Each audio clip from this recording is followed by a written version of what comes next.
नमस्कार दोस्तों, मैं हूं सोनी मेहुल और आज आपके साथ मैं फिर हाजिर हूं एक नया कंटेंट लेकर। आज हम बात करने वाले हैं समुद्रगुप्त के बारे में।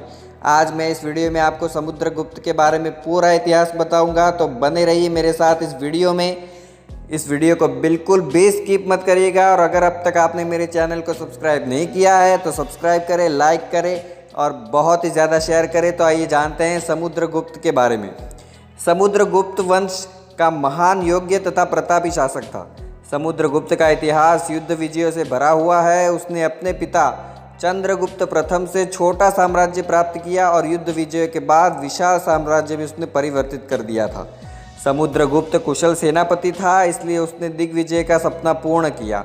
समुद्रगुप्त का इतिहास में मुख्य बिंदु इस प्रकार है। तो समुद्रगुप्त कौन था? तो समुद्रगुप्त वंश का चतुर्थ शासक तथा चंद्रगुप्त प्रथम का पुत्र था। समुद्रगुप्त की माता का नाम कुमार देवी था, जो लिच्छवी वंश की राजकुमारी थी। समुद्रगुप्त अपने आप को लिच्छवी दोहित्री करने पर गर्व महसूस करता था।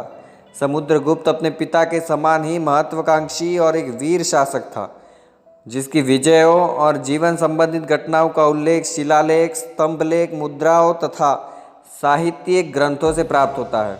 समुद्रगुप्त के शासनकाल की प्रमुख घटनाओं, विजयों का बहुत ही सुंदर वर्णन समुद्रगुप्त की प्रयाग प्रशस्ति में उत्कीर्ण है।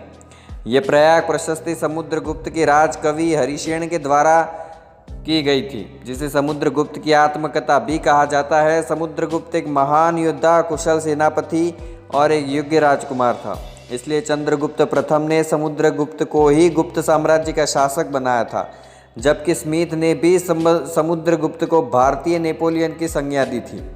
अब आइए जानते हैं समुद्रगुप्त का उत्तराधिकारी कौन था। समुद्रगुप्त का उत्तराधिकारी उसका बड़ा बेटा रामगुप्त था, लेकिन समुद्रगुप्त एक दुर्बल शासक था, इसलिए वह शकों से युद्ध में हार गया। रामगुप्त की मृत्यु होने के पश्चात समुद्रगुप्त का दूसरा बेटा चंद्रगुप्त विक्रमादित्य के नाम से जाना जाता है। गुप्त वंश का सम्राट बना। चंद्रगुप्त विक्रमादित्य ने कई राज्यों से वैवाहिक संबंध स्थापित करके शकों पर विजय प्राप्त की थी और रामगुप्त की हार का बदला लिया था। अब आइए जानते हैं समुद्रगुप्त का राजकवि कौन था। हरिशेन समुद्रगुप्त का दरबारी संस्कृत कवि और मंत्री था। समुद्रगुप्त की राजसभा में उन्हें सर्वाधिक आदर और सम्मान प्राप्त था। समुद्रगुप्त के राजकवि हरिशेन की मुख्य उपलब्धि 345 ईस्वी में रचित प्रसिद्ध प्रयाग प्रशस्ति है। इसमें समुद्रगुप्त के द्वारा जीते गए राज्यों और विजयों की जानकारी भी है। इसके साथ ही समुद्रगुप्त के जीवन की कई घटनाओं का उल्लेख इसमें मिलता है। प्रयाग प्रशस्ति में हरिशेन ने 24 पंक्तियाँ लिखी है, जो भिन्न भिन्न घटनाओं से संबंधित है। अब आइए जानते हैं समुद्रगुप्त की उपलब्धियाँ। तो समुद्रगुप्त की विजय, सिंहासन पर बैठने के बाद समुद्रगुप्त ने दिग्विजय होने की योजना बनाई और एक विशाल सेना लेकर कई राज्यों के साथ युद्ध किया और उन्हें जीतता चला गया। तो आइए, सबसे पहला युद्ध आर्यावर्त का प्रथम अभियान। समुद्रगुप्त के राजकवि हरिशेन द्वारा उत्कीर्ण प्रयाग प्रशस्ति की 13वीं और 14वीं पंक्ति से इस बात की पुष्टि होती है कि समुद्रगुप्त ने आर्यावर्त का प्रथम अभियान उत्तरी भारत के राजाओं पर विजय प्राप्त करने के उद्देश्य से चलाया था, जिसमें समुद्रगुप्त ने बरेली के छोटे शासक अच्युत, नागसेन वंश, कोटकुलजज वंश के साथ ही अन्य छोटे मोटे राजाओं को पराजित करके अपने अधीन कर लिया था। फिर आता है दक्षिणापथ का अभियान। आर्यावर्त के प्रथम अभियान का पूरी तरह से सफल होने के बाद समुद्रगुप्त ने दक्षिण भारत पर अभियान शुरू कर दिया। इस अभियान में समुद्रगुप्त ने दक्षिण भारत के लगभग 12 राजाओं पर विजय प्राप्त की, जिनमें कौशल का राजा महेंद्र, महाकालांतर का राजा व्याधराज, कोराल का शासक मंटराज और पिष्टपुर का शासक महेंद्रगिरी, कोट्टूर का शासक स्वामीदत्त, एरंडपल का राजा दमन, कांची का राजा विष्णुगोप, अवमुक्त का राजा नीलराज और वेंगी का राजा हस्तिवर्मन, पालक का शासक उग्रसेन, देवराष्ट्र का शासक कुबेर और कुस्थलपुर का शासक धनंजय भी शामिल था। ये दक्षिण के 12 राजाओं का एक संघ था, जिसका नेता कांची राजा विष्णुगोप था। और अंत में अतः समुद्रगुप्त ने इस संघ को पराजित किया और समुद्रगुप्त ने उन राजाओं को बंदी बनाया, फिर अपनी अधीनता में उन्हें राज्य वापस लौटा दिया। फिर आता है आर्यावर्त का दूसरा अभियान। आर्यावर्त के प्रथम अभियान में समुद्रगुप्त ने जिन जिन राजाओं को पराजित किया था, उनको समुद्रगुप्त ने बंदी बनाने के बाद पुनः मुक्त कर दिया। कुछ समय के पश्चात उन राजाओं ने एक संघ का निर्माण किया और अपनी स्वतंत्रता की घोषणा की।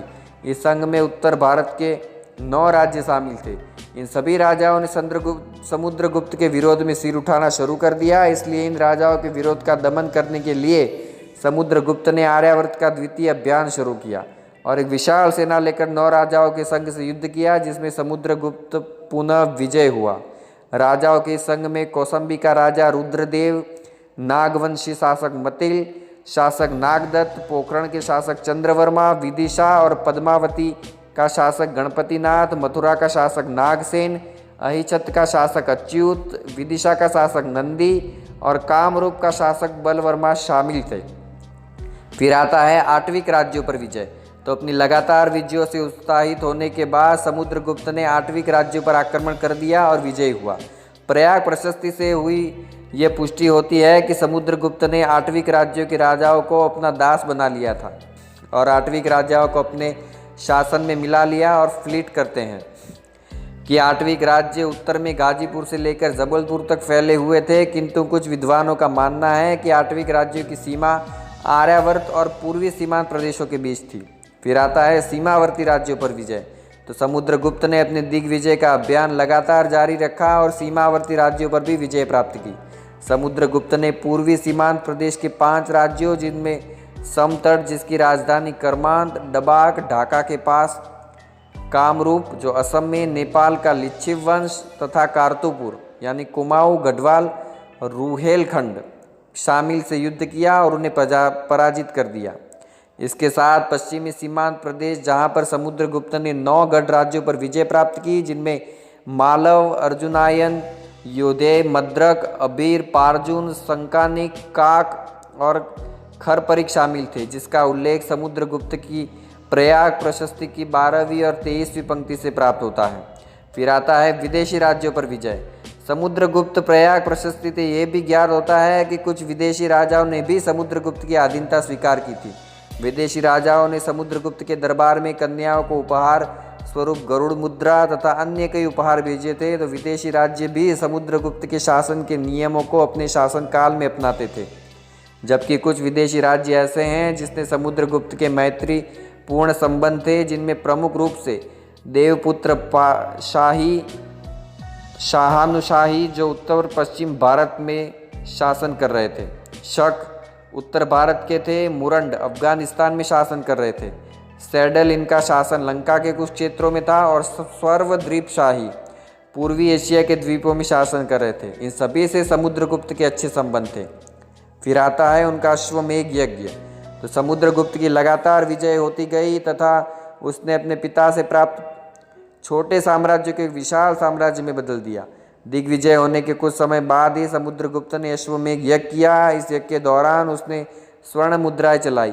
उन स्वर्ण मुद्राओं पर एक और घोड़े की आकृति और उसके नीचे अश्वमेघ पराक्रम शब्द लिखे हुए थे, जिसका अर्थ था अश्वमेघ के योग्य पराक्रम वाला। मुद्रा की दूसरी तरफ राजा धीराज पृथ्वी मवजित्य दिवम जयति अप्रतिवार्य वीर्य लिखा था, जिसका अर्थ राजा धीराज पृथ्वी को जीतकर अब स्वर्ग की जय कर रहा है।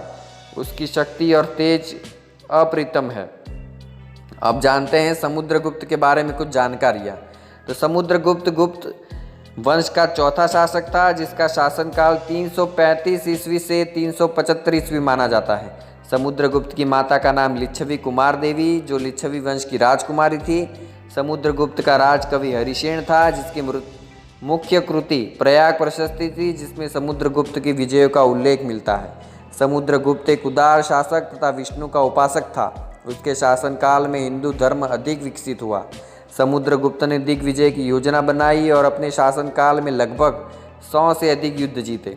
समुद्रगुप्त के विजयों के फलस्वरूप विंसेंट स्मिथ ने समुद्रगुप्त को भारत का नेपोलियन की संज्ञा दी थी। समुद्रगुप्त एक उच्च कोटि का कवि था, जिसने कई प्रकार की कविताएं लिखी हैं और समुद्रगुप्त को एक वीणा बजाते हुए सिक्के पर भी दर्शाया गया है। समुद्रगुप्त ने अपने शासनकाल में बौद्ध भिक्षु वसुबंधु को संरक्षण प्रदान किया था और समुद्रगुप्त के शासनकाल में श्रीलंका के शासक मेघबर्मन ने बोधगया में एक बौद्ध विहार के निर्माण की अनुमति लेने के लिए अपने राजदूत को समुद्र के पास भेजा था। तो दोस्तों आज हमने इस वीडियो में बात की समुद्रगुप्त के बारे में। तो मुझे उम्मीद है ये वीडियो आपको बहुत पसंद आया होगा। तो पसंद आया तो लाइक करें, सब्सक्राइब करें और शेयर करें। तो मिलते हैं अगले नए कंटेंट के साथ, तब तक के लिए धन्यवाद। और हाँ, मेरे चैनल को सब्सक्राइब ज़रूर करना, तो मुझे अच्छा लगेगा कि आप लोगों को और कुछ जानने की इच्छा है तो मैं ऐसे नए नए कंटेंट आपके लिए हर रोज़ लेकर आता रहूँगा। धन्यवाद।